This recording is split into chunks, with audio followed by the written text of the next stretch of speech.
Twelfth Night. Orsino, the Duke of Illyria, was deeply in love with a beautiful countess named Olivia.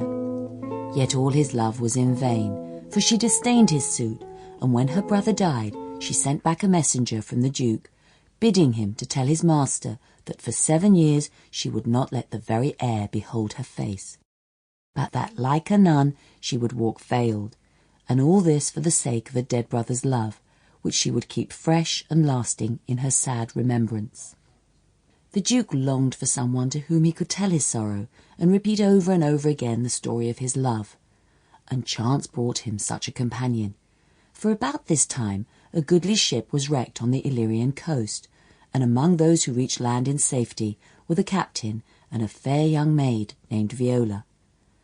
But she was hardly grateful for being rescued from the perils of the sea, since she feared that her twin brother was drowned, Sebastian, as dear to her as the heart in her bosom, and so like her that but for the difference in their manner of dress, one could hardly be told from the other.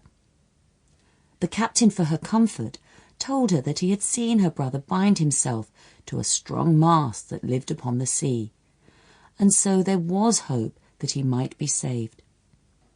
Viola now asked in whose country she was, and learning that the young Duke Orsino ruled there, and was as noble in nature as in his name, she decided to disguise herself in male attire and seek employment with him as a page.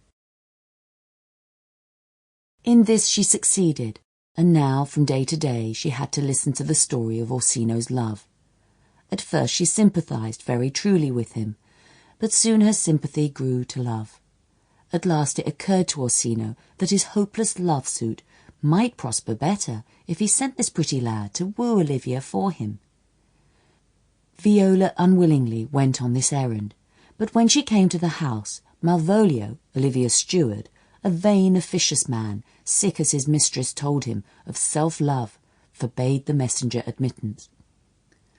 Viola, however, who was now called Cesario, refused to take any denial, and vowed to have speech with the countess. Olivia, hearing how her instructions were defied, and curious to see this daring youth, said, "We'll once more hear Orsino's embassy." When Viola was admitted to her presence, and the servants had been sent away, she listened patiently to the reproaches which this bold messenger from the Duke poured upon her, and listening she fell in love with the supposed Cesario. And when Cesario had gone, Olivia longed to send some love token after him. So calling Malvolio, she bade him follow the boy.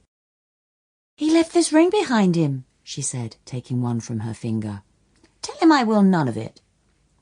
Malvolio did as he was bid, and then Viola, who of course knew perfectly well that she had left no ring behind her, saw with a woman's quickness that Olivia loved her. Then she went back to the Duke, very sad at heart for her lover, and for Olivia, and for herself. It was but cold comfort she could give Orsino, who now sought to ease the pangs of despised love by listening to sweet music, while Cesario stood by his side. "Ah," said the Duke to his page that night, "you too have been in love." "A little," answered Viola. "What kind of woman is it?" he asked.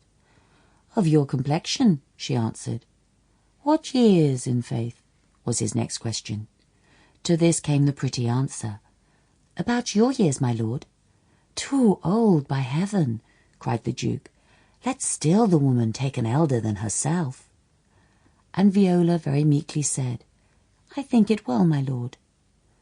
By and by Orsino begged Cesario once more to visit Olivia, and to plead his love-suit.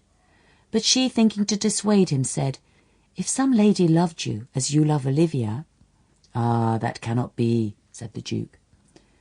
"But I know," Viola went on, "what love a woman may have for a man. My father had a daughter who loved a man, as it might be," she added, blushing. "Perhaps, were I a woman, I should love your lordship." "And what is her history?" he asked. "A blank, my lord," Viola answered. "She never told her love, but let concealment like a worm in the bud feed on her damask cheek. She pined in thought, and with a green and yellow melancholy. Sample complete. Ready to continue?